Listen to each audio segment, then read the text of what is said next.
अस्सलाम वालेकुम नाज़रीन, तो खबर जो सोचार है तमासा रातों दरों में खबर शिकंदालों रातों दरों में सब को मुलाजमन ची मुबीना जब रिटायरमेंट एंड शोकास नोटिस दिया थे सब डिवीजन ऑफिस की तालाबंदी करे बाद कार्य पार्टी बदी सब को ऑफिस आ गया है मुजाहरा पर एक्शन मुश्ताक पर्दी खिलाफ शती नारेबाजी कंदे पिटुआ पड़ा था और मौके ते मीडिया से गाले थे Mansoor Ahmad Bhutto Syed Imran Shah Babar Ali Bhutto Ashraf Dayo MH action rural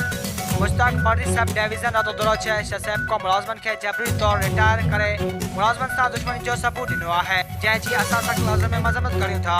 इन छा बरतरफ मुलाजमन से घरन में फकाकशी वाली सूरत हाल पैदा थी वही है इन छा ऑफिसर शाही पंहिंजी करप्शन लिकाइण लाइ नंढनि मुलाजमन खिलाफ लाजवाब कार्रवाई करे नंढनि मुलाजमन जो मुआशी कतल सरेआम कर रहा है इन छा सख्त गर्मियुनि तौर सर्दी में नंढा मुलाज़िम पंहिंजो कमु वक़्त ते सर अंजाम ॾियनि था जंहिं दौरान केतिरा मुलाज़िम ड्यूटियूं कंदे शहीद थी विया आहिनि पर उनजे बावजूद मुलाज़िमनि खे जबरी तौर रिटायर करे अबगज़ब कया पिया वञनि अहिड़े मज़दूर दुश्मनी वारे अमल के कंहिं बि सूरत में बर्दाश्त न कयो वेंदो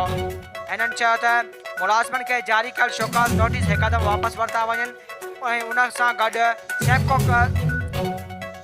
उन्हनि चयो त मुलाज़िमनि खे जारी कयल शोकास नोटिस हिकदमि वापसि वरिता वञनि ऐं उन सां गॾु सेपको सब डिवीज़न जे ऑफिस में मुलाज़िमनि जी गौर खे पूरो कयो वञे हिननि चेतावनी ॾिने चयो त जेसिताईं जबरी बरतरफ़ कल मुलाज़िमनि खे बहाल करण सां गॾु मुतालबा मंज़ूर न कया विया त एहतिजाज जो दाइरो वधायो वेंदो वधीक ख़बरूं ॾिसण लाइ विज़िट कंदा असांजी वेबसाइट www.sindhajraknews.com